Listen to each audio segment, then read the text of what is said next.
नमस्कार साथियों, सभी का आदर्श करियर क्लासेज में बहुत बहुत स्वागत है। देखिए फ्रेंड्स, जो पेपर आपका 28 तारीख का यूपी टेट का हुआ था, जो वो लीक हो गया था, तो फ्रेंड्स आप उसकी उत्तर कुंजी देखेंगे, संपूर्ण प्रश्न इसमें देखेंगे कहाँ से कितने प्रश्न बने हैं। तो दोस्तों आपको ये आइडिया हो जाएगा कि आखिरकार जो आने वाला आपका यूपी टेट है वो किस तरीके का पेपर आएगा। तो देख लेते हैं दोस्तों कैसा आपका क्वेश्चन आए थे। सबसे पहले है बाल विकास, ठीक है फ्रेंड्स। और जिन भाई बहनों ने अभी तक हमारे चैनल को सब्सक्राइब नहीं किया है तो दोस्तों फटाफट से सब्सक्राइब कर देना और जितना हो वीडियो को शेयर कर देना। देखिए दोस्तों, आपका टेलीग्राम में एक चैनल है, आप उससे जुड़ जाना। वो है आपका @radhe105। तो ये आपको दिख रहा होगा, इसे जो है सर्च करना, तुरंत निकल के आ जाएगा। वहाँ पे जाके आपको ये सब कुछ PDF वगैरह आपको प्राप्त हो जाएगा, ठीक है फ्रेंड्स। तो देख लेते हैं सबसे पहला जो है आपका CDP। इसमें दिया गया है पहला क्वेश्चन, निम्न में से कौन सा शिक्षण का स्तर नहीं है। तो नहीं है दोस्तों आपका अभिप्रेरणा स्तर, ठीक है, यानी कि 3। तीसरा ऑप्शन बिल्कुल सही है। अगला क्वेश्चन है विकास के किसके विकास के मनोसामाजिक सिद्धांत का प्रतिपादन किसने किया था। तो ये आपका मनोसामाजिक की बात चल रही है, तो ये किया है आपके एरिक्सन ने, ठीक है। नेक्स्ट क्वेश्चन आपका, निम्न में से कौन सा थॉर्नडाइक द्वारा दिया गया अधिगम का मुख्य नियम नहीं है, यानी कि अधिगम का मुख्य नियम नहीं है। तो देखिए प्रभाव का नियम, अभ्यास का नियम और तत्परता का नियम है, नहीं पूछा है, तो ऑप्शन आपका जाता है 4 की ओर, ठीक है। अगला क्वेश्चन है कोहलर तथा कोफा के अनुसार सीखना होता है। तो सीखना होता है दोस्तों सूझ द्वारा, किस द्वारा, सूझ द्वारा, कोहलर के द्वारा होता है। नेक्स्ट क्वेश्चन है आपका, सामाजिक निर्माणवाद के जनक कौन थे। तो सबको पता है दोस्तों, सामाजिक निर्माणवाद का जब भी नाम आता है तो वो जाते हैं आपके वाइगोत्स्की, ठीक है, यानी कि 3 ऑप्शन बिल्कुल सही है। नेक्स्ट क्वेश्चन है आपका, निम्न में से कौन विकास की विशेषता नहीं है, यानी कि विकास की विशेषता कौन सी नहीं है। तो वो नहीं है आपकी अनियंत्रित एवं स्वतंत्र होना। अगर दोस्तों देखो दिशात्मक होना, संचयी होना, विशिष्ट होना इसमें नहीं पूछा है तो ऑप्शन आपका 4 की ओर जाएगा। अगला क्वेश्चन है आपका हेरिडिटरी जीनियस पुस्तक के लेखक कौन है। तो दोस्तों इसके लेखक हैं गाल्टन, ठीक है। अगला क्वेश्चन है संज्ञानात्मक संप्राप्ति का न्यूनतम स्तर क्या है। तो देखिए न्यूनतम स्तर पूछा है, ज्ञान, बोध, अनुप्रयोग, तो न्यूनतम है आपका मूल्यांकन, यानी कि 4 ऑप्शन बिल्कुल सही है। अगला क्वेश्चन है सूक्ष्म शिक्षण का किसका, सूक्ष्म शिक्षण का अंतिम सोपान है। तो अंतिम सोपान है आपका पुनः प्रतिपुष्टि, यानी कि 3 ऑप्शन बिल्कुल सही है। अगला क्वेश्चन है गिलफोर्ड के अनुसार, किसके अनुसार, गिलफोर्ड के अनुसार अपसारी चिंतन में आवश्यक है। तो अपसारी चिंतन में दोस्तों आपका विचार प्रवाह, यानी कि 2 ऑप्शन बिल्कुल सही है। अगला क्वेश्चन है मस्तिष्क किसका, मस्तिष्क उद्वेलन विधि के प्रतिपादक कौन है।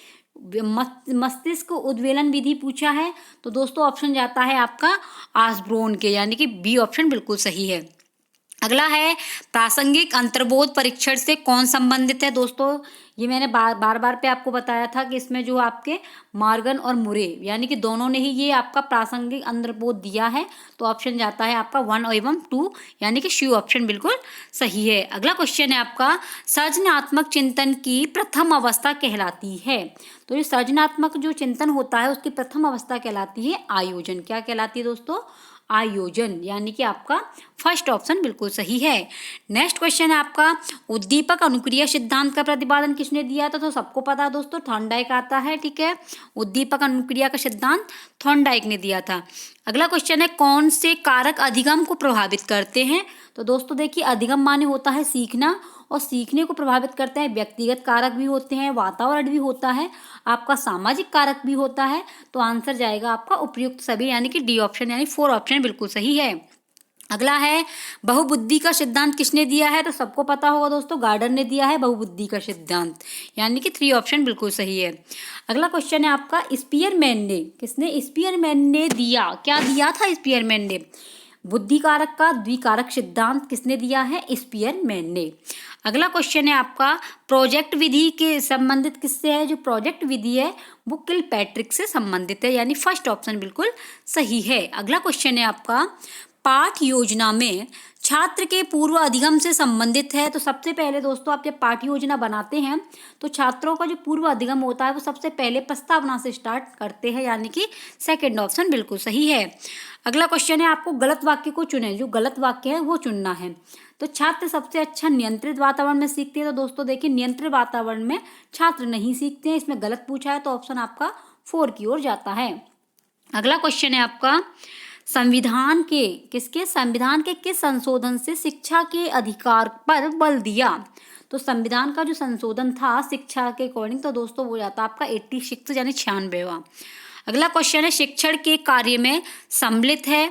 तो शिक्षण के कार्य में देखिए मूल्यांकन भी होता है, उपचारात्मक भी होता है, निदानात्मक। तो ऑप्शन आपका उपयुक्त सभी यानी 4 ऑप्शन बिल्कुल सही है। अगला क्वेश्चन है, शिक्षण सबसे कम प्रभावशाली होगा जब शिक्षक एकाधिकारवादी होगा, विद्यार्थी निष्क्रिय रहेंगे, केवल लिखने पर बल होगा। तो ऑप्शन आपका जाएगा 4 की ओर, उपयुक्त सभी। अगला है, भाषा रूपांतरण सिद्धांत दिया था। तो देखिए भाषा रूपांतरण का जब भी नाम आ जाए तो वो हो जाते हैं आपके चोम्स्की ने दिया था। ठीक है।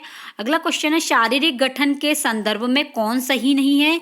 तो कौन सही नहीं है, तो आपका जाता है सेकंड। और देखिए वैसे भी इसे आप पहचान लेंगे। शारीरिक गठन के बाद देखिए इसमें फ्री का आ रहा है, इसमें भी फ्री है, इसमें भी, तो सेकंड ऑप्शन है, इसमें नहीं है, तो ऑप्शन चला जाएगा आपका एंटागोनिस्टिक के। अगला क्वेश्चन है, निम्नलिखित में अभिप्रेरणा के घटकों की पहचान करें। तो अभिप्रेरणा, आवश्यकता, अंतर्नोद, प्रोत्साहन। तो ऑप्शन जाएगा आपका उपयुक्त सभी। तो दोस्तों अगर चैनल पर पहली बार विजिट कर रहे हैं तो फटाफट से चैनल को सब्सक्राइब कर देना, जितना हो वीडियो को शेयर जरूर कर देना। ठीक है फ्रेंड्स। अगला क्वेश्चन है आपका, मनोविश्लेषणात्मक सिद्धांत के प्रतिपादक थे। तो मनोविश्लेषणात्मक की जब भी बात आ जाए तो वो जाता ऑप्शन आपके सिगमंड फ्रायड के लिए। अगला क्वेश्चन है, निम्नलिखित में से कौन स्किनर द्वारा प्रतिपादित सिद्धांत से संबंधित नहीं है। तो स्किनर द्वारा जो प्रतिपादित सिद्धांत नहीं पूछा है, तो ये ऑप्शन जाता है आपका त्रुटियों के माध्यम से सीखना। ये वाला इसमें नहीं है, त्रुटियों के माध्यम से सीखना, ऑप्शन आपका 3 सही है। नेक्स्ट क्वेश्चन है, विभिन्न योग्यताओं एवं रुचियों वाले विद्यार्थियों हेतु कौन सा मूल्यांकन अधिक उपयोगी होगा। तो वो आपके लिए उपयोगी होगा सतत एवं व्यापक मूल्यांकन, यानी कि लगातार एवं व्यापक मूल्यांकन चलेगा, तो विद्यार्थी हेतु मूल्यांकन अधिक उपयोगी होगा, यानी कि ऑप्शन आपका 4 सही है। नेक्स्ट क्वेश्चन है, निम्न में से कौन अनुदेशनात्मक उद्देश्यों से संबंधित वर्गीकरण के संज्ञानात्मक पक्ष से संबंधित नहीं है। तो वो है आपका देखिए ज्ञान, अवबोध, विश्लेषण, ये है, नहीं पूछा है, तो ऑप्शन आपका जाएगा चरित्र निर्माण, यानी कि आपका 3rd ऑप्शन बिल्कुल सही है।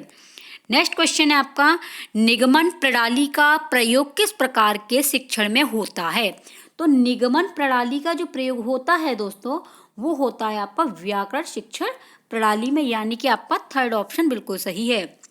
आपका तत्सम क्या होगा, तो आपका जो तत्सम होगा वो होगा आपका आत्मा। ठीक है।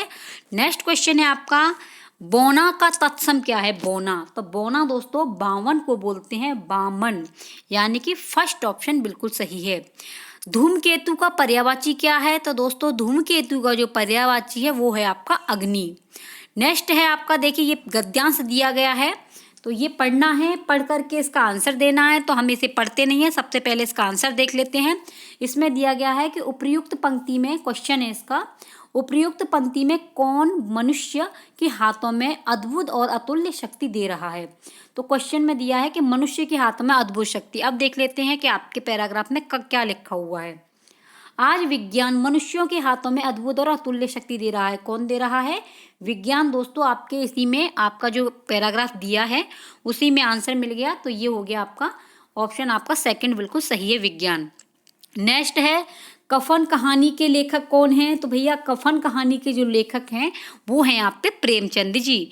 नेक्स्ट क्वेश्चन है आपका, उदित उदयगिरि मंच पर रघुवर बल पतंग बिकसे सरोज सब हर्षे लोचन भृंग। तो ये देखिए दोस्तों मैंने बताया था कि जहाँ भी डैश का निशान अगर आ जाता है तो वो आपका रूपक अलंकार के लिए जाता है, तो ऑप्शन आपका 1st सही है। नेक्स्ट क्वेश्चन है आपका, उससे बैठा नहीं जाता। तो दोस्तों वाच्य बताए थे कि वाच्य 3 प्रकार के होते हैं, कर्तवाच्य, भाववाच्य और कर्मवाच्य। बैठा नहीं जा रहा है तो आपका ऑप्शन जाएगा 1st, यानी कि भाववाच्य। नेक्स्ट क्वेश्चन है आपका राम धीरे धीरे पढ़ता है, इसमें क्या अव्यय है? तो इसमें जो है आपका क्रिया विशेषण अव्यय है, ऑप्शन आपका सेकंड बिल्कुल सही है। नेक्स्ट क्वेश्चन है हिमालय से गंगा निकलती है, तो दोस्तों देखिए ये आपके हिंदी में कारकों की संख्या होती है आपकी 8, और इसमें पूछा हिमालय से गंगा निकलती है, तो जब हिमालय से गंगा निकलती है तो बिल्कुल अलग होती है, अलग के लिए अपादान कारक यूज करते हैं, तो ऑप्शन आपका सेकंड सही है। वह खेल रहा है, तो ये देखिए दोस्तों ये वाला जो है विवादित प्रश्न है, विवादित जो है, तो वह खेल रहा है, तो ये ऑप्शन आपका सकर्मक भी है और अकर्मक भी हो सकता है, तो ये आपका पेपर नहीं हुआ लेकिन ये विवाद में जाता है, इसलिए ऑप्शन आपका थर्ड सही है। नेक्स्ट है व का उच्चारण स्थान क्या है? तो व का दंतोष्ठ है। अगला क्वेश्चन है आपका अग्नि का विशेषण क्या होगा? तो वो होगा दोस्तों आपका बी, यानी कि आग्नेय। आग्नेय जो है वो अग्नि का विशेषण होगा। और दोस्तों जिन भाई बहनों को ये जो आपको क्वेश्चन पेपर लेना है तो फटाफट से वो अपना ये टेलीग्राम से जुड़ जाना। टेलीग्राम आपका ये है @radhe105, इसे सर्च कर लेना, वहाँ से ये आपको PDF प्राप्त हो जाएगा। नेक्स्ट क्वेश्चन है दोस्तों तेजाब में कौन सी संज्ञा है? तो तेजाब में संज्ञा कौन सी है? आपको पता ही है कि ये द्रव्य है, तो ये आपका थर्ड ऑप्शन बिल्कुल सही है। नेक्स्ट है आपका नाव जल में तैरती है, तो मैं पेपर आपके अधिकरण में आता है, तो आपका ऑप्शन जाएगा 4 की ओर। अगला क्वेश्चन है महेंद्र, तो मैंने दोस्तों बताया था आपको कि जहाँ भी आपको एक ही मात्रा आ जाए और एक आपको छोटे ओ की मात्रा आ जाए वहाँ पर गुण संधि मारनी है, तो इसमें आपको संधि विच्छेद बताया है, पूछा है इसमें, तो इसका होगा महा प्लस इंद्र, यानी कि सेकंड ऑप्शन बिल्कुल सही है। अगला क्वेश्चन है शेर को सवा शेर, इस लोकोक्ति का अर्थ क्या है? तो इसका अर्थ है एक से बढ़कर दूसरा, यानी कि थर्ड ऑप्शन बिल्कुल सही है। खाने की इच्छा के लिए एक शब्द, तो खाने की इच्छा के लिए एक शब्द है आपका बुभुक्षा, यानी कि सेकंड ऑप्शन। किंडरगार्टन शिक्षण पद्धति के जन्मदाता शिक्षा शास्त्री कौन थे? किंडरगार्टन जो शिक्षण पद्धति थी उसके जन्मदाता कौन है? तो वो हो जाते हैं आपके फ्रोवेल, ठीक है, फोर्थ ऑप्शन बिल्कुल सही है। प्रवर का विलोम शब्द क्या होगा? तो दोस्तों देखिए प्रवर का विलोम होगा आपका अवर। अगला क्वेश्चन है आपका सुखी पिया को जो मैं न देखूं, सुखी पिया को जो मैं न देखूं तो कैसे काटूं अंधेरी रतियां, किस कवि की ये काव्य पंक्तियां हैं? तो ये दोस्तों आपकी आमिर खुसरो की है, यानी कि सेकंड ऑप्शन बिल्कुल सही है। अगला क्वेश्चन है जूटन आत्मकथा, जो जूटन आत्मकथा है वो किसने लिखी है? तो वो लिखी है आपकी ओम प्रकाश वाल्मीकि, ओम प्रकाश वाल्मीकि ने लिखा है। अगला है आपका शब्द बाग दिखाना का मुहावरा क्या होगा? शब्द बाग दिखाना, इसका मुहावरा जो होगा वो है अच्छी बातें कहकर बहकाना। नेक्स्ट क्वेश्चन है आपका जब कर्ता एक क्रिया समाप्त करके दूसरी क्रिया में संलग्न होता है तो वो पहली क्रिया क्या कहलाती है? तो दोस्तों सबको पता होगा वो कहलाती है पूर्वकालिक क्रिया। अगला क्वेश्चन है फूले का सकल मही हाई जन वर्षा ऋतु प्रकृत बुड़ाई, इसमें अलंकार कौन सा है? मैंने आपको बताया था कि मनहु जनहु जहाँ भी आ जाए तो वो आपका उत्प्रेक्षा अलंकार में आता है, इसमें जनु आया है इसलिए ऑप्शन थर्ड की ओर जाएगा, उत्प्रेक्षा अलंकार इसमें है। नेक्स्ट है घर पहाड़ और नदी किस संज्ञा भेद के अंतर्गत आएगा? तो ये आएगा आपका जाति। घर पहाड़ और नदी ये किसके अंतर्गत आ जाएंगे? जातिवाचक संज्ञा के अंतर्गत जाएंगे। नेक्स्ट है उसने कुछ नहीं खाया, उसने कुछ नहीं खाया, जहाँ भी कुछ के जैसे शब्द आ जाते हैं तो वो जाते हैं आपके अनिश्चयवाचक सर्वनाम, तो ऑप्शन आपका 4 है। नेक्स्ट क्वेश्चन है आपका ये है आपका दोस्तों संस्कृत का, और संस्कृत मैंने संपूर्ण कराई थी और ज़्यादा कठिन भी नहीं आई थी संस्कृत, तो देख लीजिए दोस्तों। आपका ये क्वेश्चन है व्याकरण पद्धति को निम्न में से किस अन्य नाम से भी जाना जाता है? तो व्याकरण को जाता है पाठशाला पद्धति से, ऑप्शन आपका थर्ड की ओर जाता है। नेक्स्ट है निम्न में से कौन सा वाणी का रूप नहीं है? तो वाणी का जो रूप नहीं है वो है आपका उत्तमा, ठीक है। नेक्स्ट क्वेश्चन है व्याकरण शिक्षण की मुख्य विधि क्या है? तो व्याकरण शिक्षण की जो मुख्य विधि है वो आगमन निगमन विधि है। नेक्स्ट क्वेश्चन है आपका कक्षा के बच्चों को उनकी अवधारणाओं को बदलने में आप किस प्रकार सहायता करेंगे? तो कैसे करेंगे? इसका ऑप्शन है 4, अवधारणाओं के बारे में बच्चों को अपनी समझ को व्यक्त करने का अवसर देकर। नेक्स्ट क्वेश्चन है इसका मातृभाषा सीखने का स्वाभाविक क्रम क्या है? तो स्वाभाविक क्रम है सुनना, बोलना, पढ़ना और लिखना। ऑप्शन आपका फर्स्ट सही है। नेक्स्ट क्वेश्चन है आपका देवता शब्द है। तो दोस्तों जो देवता शब्द है वो है आपका स्त्रीलिंग। अगला क्वेश्चन है 53 को संस्कृत में क्या कहते हैं। तो 53 को त्रय माने होता है 3 और पंचाशत माने होता है 50। ठीक है, तो 50 और 3 कितने हो गए आपके 53। तो ऑप्शन जाएगा आपके फर्स्ट की ओर, त्रयः पंचाशतः। नेक्स्ट क्वेश्चन है आपका पाठ्य पुस्तक प्राय अप्रौढ़ छात्र के लिए लिखी जाती है, यह कथन किसका है। तो यह कथन जो है वो है आपका क्रॉनबेक का, क्रॉनबेक। ठीक है, अगला क्वेश्चन है दंडान्वय प्रणाली किस शिक्षण के लिए उपयुक्त है। तो दंडान्वय प्रणाली जो है वो है आपकी काव्य शिक्षण के लिए। ऑप्शन आपका फर्स्ट की ओर जाता है। मौखिक भाषा शिक्षण की प्रत्यक्ष विधि क्या है। तो मौखिक भाषा की जो प्रत्यक्ष विधि है वो है भाषण, क्योंकि दोस्तों जब हम बोलेंगे तो वो ही भाषण के रूप में बोलेंगे। अनुलिपि, प्रतिलिपि, श्रुतलेख ये कुछ नहीं है, भाषण। ऑप्शन आपका ए सही है। अगला क्वेश्चन है आपका 13 को संस्कृत में क्या कहेंगे। तो 13 को संस्कृत में बोलते हैं त्रयोदश। नेक्स्ट क्वेश्चन है, ये दिया है आपका गद्यांश, इसमें 79 से लेकर के 80 यानी कि आपको 79 से लेकर 80 तक के उत्तर देने हैं। तो इसमें पूछा है कि महाराज दिलीप, यानी कि एक गद्यांश दे दिया है। तो क्वेश्चन देख लेते हैं, आंसर इसके स्वतः मिल जाएंगे। दिलीप कस्या सेवाम करो अकरोत। दिलीप जो थे वो किसकी सेवा करते थे। तो महाराज दिलीप गुरु वशिष्ठ अज्ञाया स्वधेनो नंदिना सेवाम करोत। तो ऑप्शन क्या जाएगा, नंदनिया। तो ऑप्शन आपका बी सही है, नंदनिया। अगला है राजा गाम प्रतिदिनम कुत्र अनियत। राजा गाय को लेकर के रोजाना कहाँ जाते थे। तो कहाँ जाते थे, देखिए सह प्रतिदिनम गाम प्रातः काले वनम। तो ऑप्शन आपका बी बिल्कुल सही है, वनम ये आ गया। तो दोस्तों देखिए गद्यांश के लिए क्वेश्चनों को पढ़ लीजिए, आंसर आपको स्वतः इसके अंदर से मिल जाएंगे। तो ये आपके गद्यांश तो बहुत ही ईजी है, आराम से कर सकते हो। अगला क्वेश्चन है दिवस शब्द के सप्तमी विभक्ति बहुवचन का रूप क्या होगा। तो ये होगा आपका दिवसेषु, यानी कि 4 ऑप्शन बिल्कुल सही है। अगला क्वेश्चन है नदी शब्द के प्रथमा विभक्ति एक वचन का रूप निम्न में से कौन सा है। तो इसमें पूछा है दोस्तों आपका एक वचन का रूप। तो एक वचन का जाता है आपका नदी, यानी कि सेकंड ऑप्शन बिल्कुल सही है। नेक्स्ट क्वेश्चन है आपका पितृ शब्द का पर्यायवाची निम्न में से कौन सा नहीं है। तो पितृ का जो है वो आपका नहीं है। देखो जन्मतः ये जो है पितृ शब्द का पर्यायवाची निम्न में से कौन नहीं है। तो ये आपका देखिए दोस्तों ये जाता है ऑप्शन आपका पितृव्य, ये वाला नहीं पूछा है। तो ऑप्शन आपका बी सही है। नेक्स्ट है कोयल को संस्कृत में कहते हैं। तो कोयल को क्या बोलते हैं, पिकह, यानी कि 4 ऑप्शन सही है, पिकह माने होता है कोयल। अगला क्वेश्चन है अंगुली का वाचन संस्कृत शब्द है। जो अंगुली होता है उसका संस्कृत शब्द है कर शाखा। क्या है, कर शाखा, ये वाला बिल्कुल सही है, थर्ड ऑप्शन बिल्कुल सही है। नेक्स्ट है दोस्तों आपका ये है फ्रेंड्स आपका मैथ का। तो मैथ के में दिया गया है आपका जो है कि एक 10 रुपये दर्जन की दर से केले खरीद का 12 रुपये के 10 केले की दर से बेचने का लाभ प्रतिशत क्या होगा।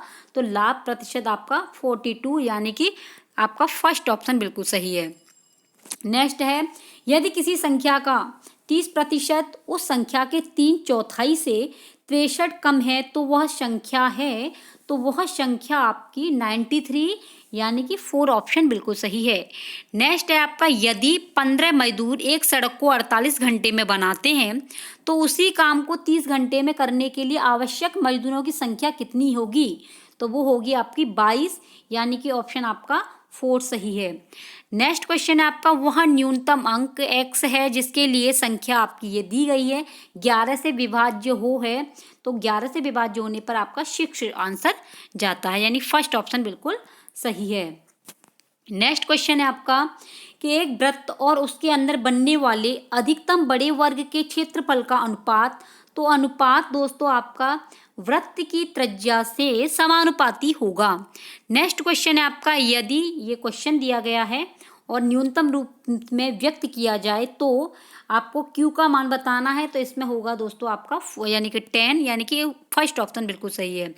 अगला क्वेश्चन है कि ₹600 साधारण ब्याज की दर से 4 वर्ष में 720 हो जाता है। यदि ब्याज की दर 2% जो है बढ़ा दिया जाए तो यह धन कितना हो जाएगा? तो कितना हो जाएगा? ये हो जाएगा आपका 768, यानी कि ऑप्शन ए सही है। नेक्स्ट क्वेश्चन है आपका, वो है निम्नलिखित में कौन सही नहीं है? तो कौन सही नहीं है वो दोस्तों आपका 2 पूर्णांकों का योग 1 पूर्णांक होता है, ये वाला ऑप्शन, यानी कि फर्स्ट जो है यही आपका सही नहीं है। ठीक है फ्रेंड्स, जितना हो सके वीडियो को शेयर जरूर कर देना दोस्तों, ठीक है। और पीडीएफ प्राप्त करने के लिए ये आपका दिया गया है टेलीग्राम, इससे जुड़ जाना @radhe105। नेक्स्ट क्वेश्चन है दोस्तों आपका, कोई संख्या अपने 20% से 60 अधिक है तो वह संख्या कौन सी होगी? तो वो होगी आपकी 75, ऑप्शन आपका 4 जाता है। अगला क्वेश्चन है, संख्या आपकी 3070 के सर्वाधिक निकट 17 से पूरी तरह विभाजित होने वाली प्राकृतिक संख्या है। तो दोस्तों प्राकृतिक संख्या जो विभाजित होकर के निकलेगी वो है आपकी 3077, यानी कि थर्ड ऑप्शन बिल्कुल सही है। अगला क्वेश्चन है, क्रय मूल्य और विक्रय मूल्य का अनुपात आपका ये 5:4 है, तो हानि प्रतिशत क्या है? तो दोस्तों हानि प्रतिशत बतानी है तो वो निकलेगी आपकी 20%, यानी कि ऑप्शन फर्स्ट सही है। यदि किसी घन का आपका ये विकर्ण जो है इतना है तो उसका पृष्ठीय क्षेत्र क्या है? तो वो जाएगा आपका 4, ऑप्शन बिल्कुल सही है ये वाला 384। ठीक है। नेक्स्ट क्वेश्चन है आपका, एक वृत्त में 120 अंश के ये दिया गया है क्वेश्चन, और इसका आंसर है आपका 6C है। ठीक है, यानी 4 ऑप्शन। अगला क्वेश्चन है आपका, यदि किसी वर्ग के विकर्ण को दुगना कर दिया जाए तो क्षेत्रफल क्या होगा? तो वो होगा आपका 4 गुना, यानी कि ऑप्शन 2 सही है। नेक्स्ट है, विनय एक घड़ी रुपए 75 में बेचता है। विनय एक घड़ी को कितने में बेचता है? 75 रुपये में बेचता है, जिससे उसे घड़ी की लागत कीमत के बराबर प्रतिशत लाभ होता है। तो घड़ी की लागत मूल्य क्या होगी? तो घड़ी की लागत मूल्य दोस्तों आपकी 50 है, यानी कि ऑप्शन 4 की ओर जाएगा। यदि 2 वृत्तों के केंद्रों के बीच की दूरी उनकी त्रिज्याओं के योग से कम हो तो वे दोनों वृत्त क्या कहलाएंगे? प्रतिच्छेदित करेंगे, यानी कि ऑप्शन आपका थर्ड सही है। ठीक है। नेक्स्ट क्वेश्चन है आपका, अंक विन्यास आपका 1, 5, 2, 10 और आपका डॉट डॉट, फिर आपका है 15, 4, 20 में विलुप्त संख्या है। तो विलुप्त संख्या बतानी है, इसमें कौन सी यानी कि छुप गई है? तो वो है ऑप्शन आपका थर्ड, यानी कि ऑप्शन जाता है आपकी 4 की ओर, 3 जो है वो छुप गई है, विलुप्त हो गई है। नेक्स्ट क्वेश्चन है आपका, और उसका आंसर है आपका 6। ठीक है। अगला क्वेश्चन है आपका, यदि किसी वर्ग की भुजा में 10% की वृद्धि कर दी जाए तो उसके क्षेत्रफल में कितने प्रतिशत की वृद्धि हो जाएगी? तो वो वृद्धि होगी दोस्तों आपकी 21%, यानी कि ऑप्शन सेकंड सही है। नेक्स्ट क्वेश्चन है आपका, मोहन की 5 वर्ष पूर्व, यानी मोहन की 5 वर्ष पहले उम्र तथा 9 वर्ष बाद उम्र का गुणनफल 15 है, तब मोहन की वर्तमान आयु क्या है? तो दोस्तों वर्तमान आयु निकलेगी मोहन की 6 वर्ष। ठीक है, ऑप्शन आपका 4 सही है। अगला क्वेश्चन है, इसका आपको मान बताना है, तो मान में इसका सेकंड ऑप्शन सही है ये वाला। और नेक्स्ट क्वेश्चन है आपका कि यदि संख्याओं का ये है तो उसका महत्तम संभव मान है। महत्तम के बारे में बताया है, तो महत्तम दोस्तों आपका 7 है, थर्ड ऑप्शन। इसमें परिमेय संख्या के बारे में बताना है, सबसे बड़ी परिमेय संख्या, तो ये आपका ये वाला, यानी कि आपका ऑप्शन 2 सही है। ठीक है। नेक्स्ट क्वेश्चन है आपका, दो संख्याओं का लासापा और मासापा का गुणनफल 336 है और उनके बीच का अंतर 10 है, तो वह संख्याएं कौन सी होंगी? तो वह संख्याएं आपकी होंगी 10 और 24, यानी कि आपका सेकंड ऑप्शन बिल्कुल सही है। किस संख्या से भाज्य होगा? ये भाज्य कौन सी संख्या से होगा? तो ये हो रहा है आपका 11 से, ऑप्शन आपका सेकंड सही है। नेक्स्ट है आपका कि जो है आपका 3:57 से 5 घंटे 58 मिनट पहले क्या समय था? तो ये समय वाली पूछा है, तो इसमें दोस्तों आपका जाएगा ऑप्शन सेकंड, 9:59। ठीक है। नेक्स्ट है आपका, ये एक वृत्तकार दिया गया है, इसमें निकालना है परिवार का खर्चा, कुल कितना खर्चा होगा? तो कुल खर्चे में इसमें जाएगा आपका ऑप्शन सेकंड ये वाला। ठीक है। नेक्स्ट क्वेश्चन है आपका, निम्नलिखित में से कौन सा खाने योग्य कवक है? कवक पूछा है कि कवक कौन सा है खाने योग्य, तो वो है आपका एगेरिकस। कौन सा है? एगेरिकस जो है वो खाने योग्य कवक है। अगला क्वेश्चन है, मैंग्रोव पौधे पाए जाते हैं। तो दोस्तों जो मैंग्रोव पौधे हैं वो पाए जाते हैं आपके सुंदरवन में। कहाँ पर पाए जाते हैं? सुंदरवन, यानी ऑप्शन आपका सेकंड सही है। अगला क्वेश्चन है, आवृतबीजी क्या है? आवृतबीजी पौधों में निम्नलिखित में से कौन सी संरचना त्रिगुणित है? तो त्रिगुणित जो दोस्तों है वो है आपकी भ्रूणपोष। कौन सी है? भ्रूणपोष, यानी कि ऑप्शन 4 सही है। अगला क्वेश्चन है, निम्नलिखित में से किस कुल में भित्ति लग्न बीजांड्यास पाया जाता है? तो ये पाया जाता है आपके फर्स्ट ऑप्शन वृश्चिकेशी में। ठीक है, वृश्चिकेशी। अगला क्वेश्चन है आपका, अनोक्सी श्वसन का अंतिम उत्पाद होता है। तो जो अंतिम उत्पाद दोस्तों होता है वो है आपका एथिल एल्कोहल। Ethyl alcohol. अगला क्वेश्चन है, 1906 ईस्वी में मुंबई में भारतीय महिला विश्वविद्यालय की स्थापना किसने की थी? तो जो स्थापना की थी आपकी मुंबई में वो की थी डी.के. कर्वे ने। किसने की थी? डी.के. कर्वे, ऑप्शन आपका सेकंड सही है। अगला क्वेश्चन है, पुरी की प्रसिद्ध रथ यात्रा किसकी? पुरी की प्रसिद्ध रथ यात्रा संबंधित है, तो वो संबंधित है भगवान जगन्नाथ से। किससे? भगवान जगन्नाथ से। अगला क्वेश्चन है, नासिक में कुंभ मेला किस नदी के तट पर लगता है? तो नासिक में दोस्तों जो कुंभ मेला लगता है वो लगता है आपका गोदावरी नदी के किनारे पर। नेक्स्ट है, संध्या भजन क्या है? तो संध्या क्या है? संध्या क्या था? ये संध्या क्या था? तो ये है एक अखबार, तो ऑप्शन आपका सेकंड सही है, संध्या एक अखबार है। अगला क्वेश्चन है, उत्तर प्रदेश राज्य क्या है? उत्तर प्रदेश राज्य विधान परिषद में कुल सदस्यों की संख्या कितनी है? तो कुल सदस्यों की संख्या आपकी 100 सदस्य है, यानी कि 100 सदस्य। भारतीय ध्वज संहिता कब से प्रभावी हुई? तो वो हुई थी आपकी 26 जनवरी 2002 से। 26 जनवरी 2002, ऑप्शन आपका सेकंड बिल्कुल सही है। अगला क्वेश्चन है, जनगण मन के हिंदी संस्करण को संविधान सभा ने भारतीय के राष्ट्रीय गान के रूप में कब मनाया? तो कब मनाया था राष्ट्रीय गान के रूप में? 24 जनवरी 1950 को मनाया गया था। नेक्स्ट क्वेश्चन है आपका, 17वीं लोकसभा अध्यक्ष का नाम क्या है? तो लोकसभा के अध्यक्ष जो हैं वो हैं आपके ओम बिरला।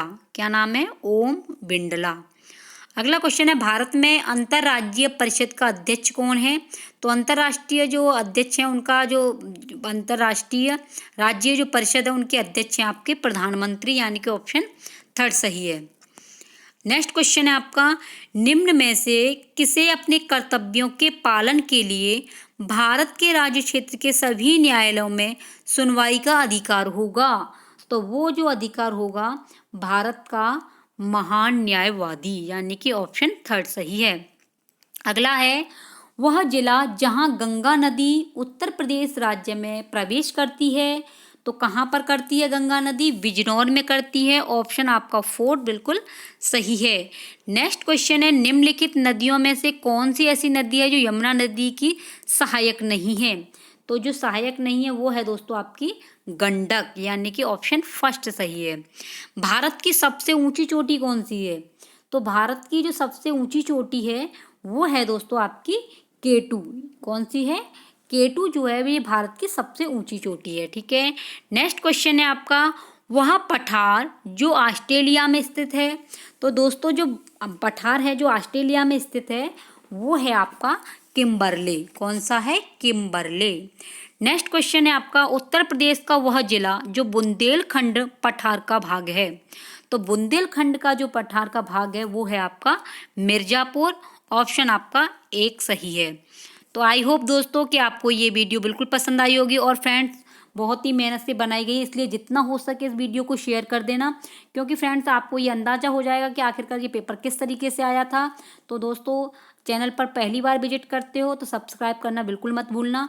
और फ्रेंड्स, इस पर सीटेट की तैयारी कराई जाएगी, इसलिए जितना हो सके वीडियो को शेयर करना। आपका अपना चैनल है आदर्श कैरियर क्लासेस, तो दोस्तों शेयर कर देना इस चैनल को। ठीक है फ्रेंड्स, मिलते हैं कोई नेक्स्ट वीडियो में नेक्स्ट अपडेट के साथ में। और फ्रेंड्स, आपको जैसे कि पता हो गया होगा कि जो आपका यूपी टेट का जो एग्ज़ाम आया था वो बहुत ही सरल आया था।